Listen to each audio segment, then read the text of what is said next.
ஆனால் ஒன்றை மட்டும் கூறிக்கொள்ள ஆசைப்படுகிறேன். இடிதாங்கியின் கட்சி தோல்வி அடைந்து விட்டது என்பதற்காக கட்சி நிர்வாகிகள் அனைவரையும் அழைத்து தோல்விக்கு காரணம் என்று தோண்டி பார்ப்பதில் இடிதாங்கிக்கு உடன்பாடு கிடையாது. பரீட்சை எழுதுவதோடு சரி, வெற்றி அடைந்தால் எப்படி வெற்றி பெற்றேன் என்று ஆராய்ச்சியில் ஈடுபடுவதில்லையோ அதை போலத்தான் தோல்வி அடைந்தாலும் எப்படி தோல்வி அடைந்தேன் என்று விஞ்ஞானியாக மாறி விளக்கம் கேட்பது.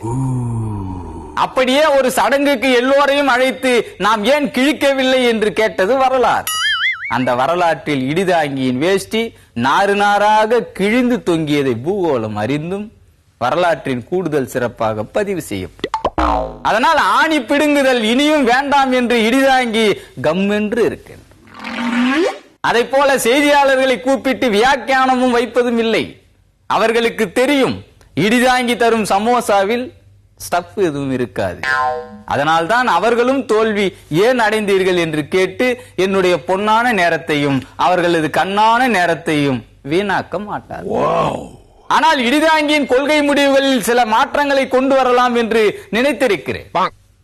மக்களை கவர்வதை காட்டிலும் தொண்டர்களை கவர்வது என்பதுதான் முக்கியமான விஷயமாக படுகிறது.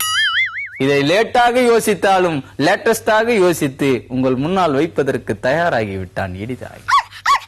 பல திருட்டு வழிப்பறி கொள்ளை வழக்குகளில் குற்றம் நிரூபிக்கப்படாமல் நானோ அல்லது இடிதாங்கியின் தொண்டர்களோ விடுதலை செய்யப்படும் போதெல்லாம் பறிமுதல் செய்யப்பட்ட பணம் நகைகளை எங்களிடமே ஒப்படைக்க உத்தரவிட வேண்டும் என்று நீதிபதிகளிடம் கோரிக்கை விடுப்பதை வழக்கமாக கொண்டவன் இந்த இடிதாங்கி என்பதை எதிர்க்கட்சியினரும் புரிந்து கொள்ள வேண்டும்.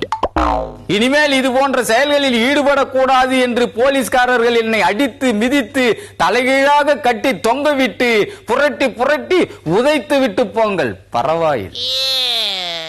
அழுது கதறவும் மாட்டோம், மிரளவும் மாட்டோம். அதே சமயத்தில் நல்லவனாக இருக்க எவ்வளவு சம்திங் தருவீர்கள் என்று கேட்டு இருமாப்புடன் லாக்கப்பில் இருந்து வெளியே வருபவன் இந்த இடிதாங்கி.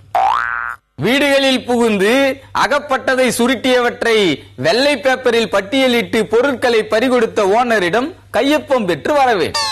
இல்லாவிடில் அடிப்படை உறுப்பினர் பதவி பறிக்கப்பட்டு கட்சியில் இருந்து விரட்டி அடிக்கப்படுவார்கள் என்பதை உத்தரவாகவே போட்டுள்ளேன். அப்போதுதான் நேர்மை நாணயம் மிக்க தொண்டர்கள் நிறைந்த கட்டுக்கோப்பான கட்சி என்ற பெயர் மக்களிடம் என்றென்றும் நிலைத்து நிற்கும் என்ற உண்மையை கூறி உங்கள் எல்லோரையும் எச்சரித்து விடைபெறுகிறேன். நன்றி, வணக்கம்.